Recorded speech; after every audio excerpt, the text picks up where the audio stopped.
Hello my dear students and welcome to the new lesson. So in this lesson we are going to calculate the sum of all elements in an array. So in the last program we just have inputted the values in array and print it. So now I want to calculate the sum of all elements that I have inputted in the array. So consider here this is the array. For simplicity I will be taking here only the 5 elements in array. So suppose 5 elements है array में. सो array में suppose कितने हैं 5 elements हैं. अब 5 elements का मुझे सम करना है. सो एक्चुअली इसके पहले भी हमने सम बहुत बार किया है. सो सेम लॉजिक जो हमने पहले पढ़ा था वही लॉजिक यूज करके हमको क्या करना है, अभी एरे के भी एलिमेंट्स की सम करनी है. So see here how we calculate the sum. So we actually adding the value to the previous sum, है ना. अभी तक हमने जो लॉजिक यूज किया है उसमें क्या करते हैं, हम नया एलिमेंट ऐड करते हैं प्रीवियस सम में. जैसे कि for example firstly sum will be equals to 0.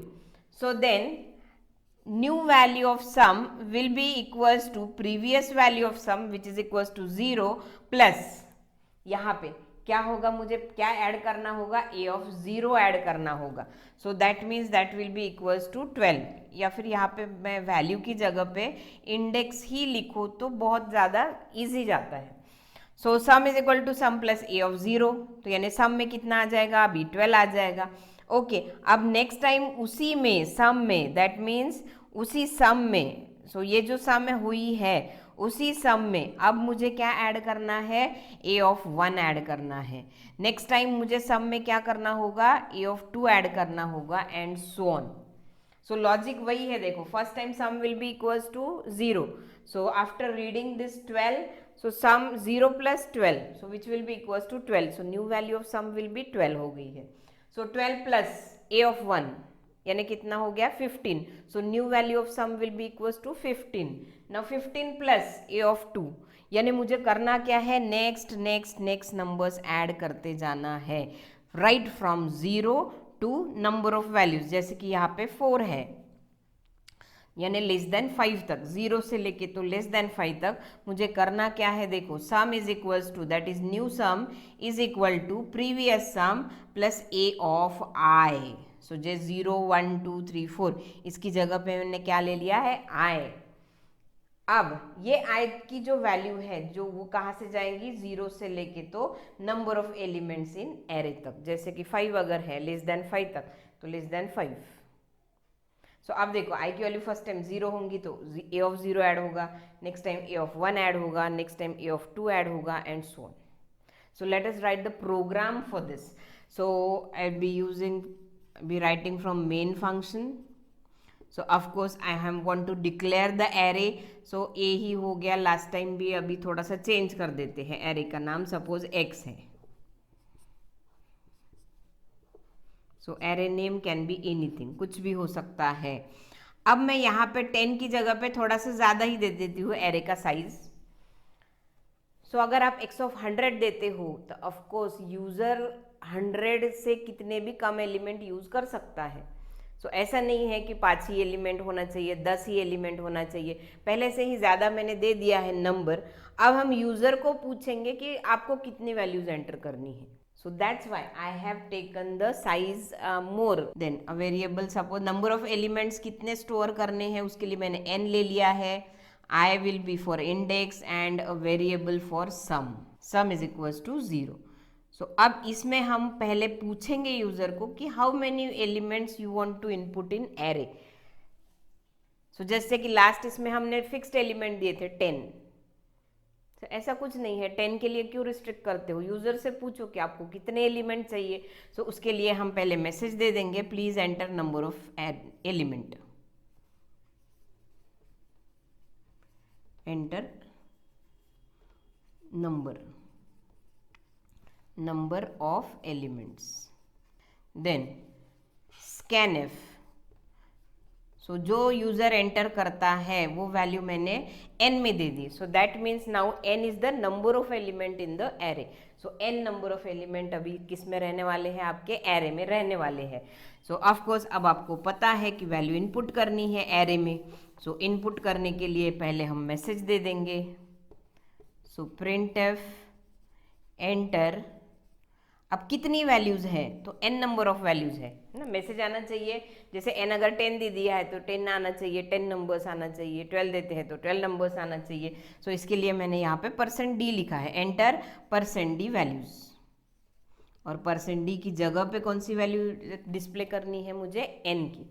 अब n वैल्यूज एंटर करनी है तो फिर से वही लूप जो हमने लास्ट टाइम लिया था, एरे में ये लूप हमको लगने ही वाला है।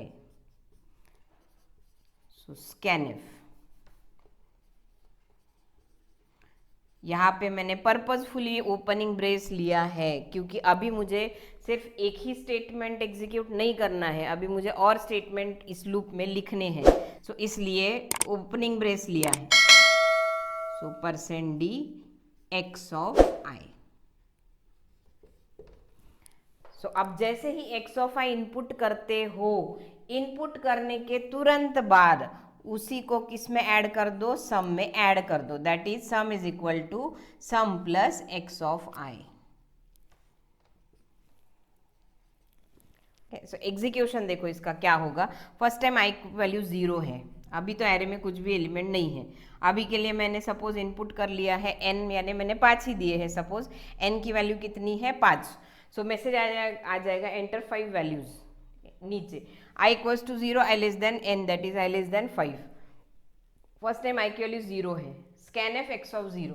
सो x ऑफ 0 मैंने इनपुट कर दिया सपोज 12। यहाँ पे आएगा sum is equal to previous sum की वैल्यू 0 है प्लस x ऑफ 0 जो वैल्यू इनपुट हुई है, that is 12। So that means new value of sum will be equals to 12। फिर से ऊपर गया, i की वैल्यू हो गई 1। Now scanf x of 1। So x of 1 में वैल्यू यूजर एंटर करेगा। सपोज यूजर ने एंटर कर दी वैल्यू 10। ओके, इनपुट करने के तुरंत बाद यहाँ पे now sum is equal to sum plus, sum में कितनी वैल्यू है पहले 12। सो 12 हो गई थी value, plus 12 plus x of 1। So x of 1 is now 10, i की वैल्यू 1 है। So x of 1 that is 10. So 10 will be added to sum and now the sum becomes 22. So again control will be on for loop. Now I becomes 2. Scanf x of 2. So x of 2 में value input होंगी। Suppose user ने x of 2 में value input कर दी 5। Now again sum is equal to sum plus x of 2. So x of 2 will be 5. And sum will be equals to 27। फिर से ऊपर i plus plus value कितनी हो गई 3। scanf x of 3, x of 3 में value input होंगी। Suppose x of 3 में value input कर दी 7। Sum is equal to sum plus that is 27 plus x of 3। So x of 3 is 7 and now the value becomes 34। Again ऊपर जाएगा, i की value 4 हो गई। scanf x of 4, x of 4 में दे दी मैंने value suppose 10। Sum is equal to sum plus x of 4। So x of 4 is 10 and now the sum becomes 44। फिर से ऊपर जाएगा, i की वैल्यू हो जाएंगी 5, but 5 less than 5 condition false है। सो ऐसे n नंबर ऑफ टाइम्स, यानी n की वैल्यू जितना, सपोज मैंने n की वैल्यू 50 दे दी है तो मैसेज आ जाएगा एंटर 50 वैल्यूज, और हर एक वैल्यू इनपुट करेगा, सम में ऐड करेगा। पहली वैल्यू इनपुट कर दी, ऐड कर दी, दूसरी वैल्यू इनपुट कर दी, ऐड कर दी, तीसरी वैल्यू इनपुट कर दी, ऐड कर दी। ऐसे कितने टाइम होने वाला है, 50 टाइम्स। सो यानी आप n की वैल्यू जितना इनपुट करते हो उतनी वैल्यू एरे में जाएंगी और उन सब की क्या होने वाली है, सम होने वाली है। एंड लास्टली पूरा ये लूप होने के बाद में सम में क्या हो जाएगा आपकी, sum of all elements of array will be stored and lastly I will be printing it. So printf sum is equal to %d comma sum. So sum की वैल्यू क्या हो जाएंगी, यहाँ पे प्रिंट हो जाएंगी। सो वहाँ पे कितना आया था, सपोज 44, जितना भी वैल्यू आती है वो वैल्यू क्या हो जाएंगी, printf से डिस्प्ले हो जाएंगी। So this is how you can access all elements of the array and you can do any processing on them. यानी एक्सेस करना है, उस पर जो भी प्रोसेसिंग करना है आपको लूप के अंदर ही करना है। जैसे मैंने इनपुट कर दिया और सभी एलिमेंट्स की सम कर दी। सो अब आप पे डिपेंड करता है कि आपको क्या करना है। Accordingly you have to change the loop, यानी उसके हिसाब से आपको क्या करना होगा, अंदर का लूप चेंज करना होता है। जो भी आपको कैलकुलेशन करना है, फिर जो कुछ भी करना है, accordingly you have to make changes in the for loop. अब सम हो गया, एवरेज निकालना तो बहुत ईजी है। सो ऑफ कोर्स अब एवरेज भी निकालना है सपोज। सो एवरेज के लिए और एक वेरिएबल लगेगा, लेकिन of course it will be float. Suppose float AVG। And now अब सम को डिस्प्ले करने के बाद एवरेज निकालते हैं। सो सपोज यहाँ लिखती हूँ मैं average equals to, so average equals to what, sum में जो भी वैल्यू आई है upon number of values. So number of values यानी कितना है, n है। लेकिन ये आंसर गलत आ सकता है, because integer upon integer, integer upon integer क्या आएगा, इंटीजर ही आएगा। लेकिन एवरेज फ्लोट भी आ सकता है। So that's why you have to convert any value in float. So अब आपको पता है कि फ्लोट में कन्वर्ट कैसे करना होता है। Suppose I convert sum into float, so float of sum upon n। So ऐसे एवरेज निकालूंगी मैं, और उस एवरेज को क्या करना है, बाद में प्रिंट करना है। So let us do this program practically. So let us do this program practically. So this is the same program to calculate the sum of array, sum of all elements in the array, which I have discussed just now. So let us run this program. So this message, that is how many values you want to store in an array, is displayed. So suppose I input here 5 elements. So that means only 5 elements out of 100 will be inputted and it will be used. So now a message that is enter 5 values in arrays is displayed. So I am giving any 5 values, suppose 45, 40, 30, 20 and 10. So and press enter. So after giving values in array, please press enter. So see here, the sum of array is equals to 145. So that means all the elements from array, that is x of 0 plus x of 1 plus x of 2 plus x of 3 plus x of 4 will be calculated and the sum of array will be displayed. So let us make the changes in the program to calculate the average of all elements. So average है, so of course it will be float. So float AVG declare किया है, and then I'll be calculating here the value of average. So of course you know what is meant by average. So average is equals to sum upon n. So as integer upon integer will be integer, so I'll be converting any value into the float. So float of sum upon n. So after calculating average, print the value of average. So printf average, average equal to %f comma avg. So let us run the program again. So sorry, here I should end the statement with semicolon. So how many values you want to store in array? Suppose I enter 5, enter values. Suppose I have given 5 values. So see here, sum of array is equals to 25 and average equals to 25 upon 5, which will be equals to 5.0. So again run the same program with different inputs. So suppose now I want to input, or I want to store 10 elements in array.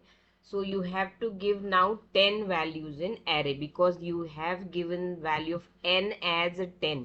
मैंने ये जो n की value है वो n की value कितनी दी है, 10 value दी है. So that means therefore this message enter 10 values in array will be displayed.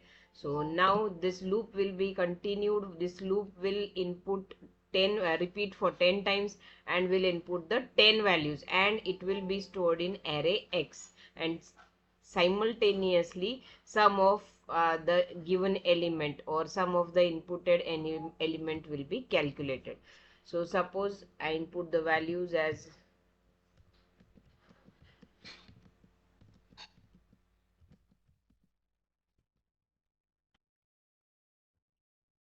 so see here, Sum of array equals to 52 and average is equals to 5.200. So this is how you can calculate sum and average of all elements in the array. So this is all for now. In the next lesson, we will be coming up with new learnings. Thank you.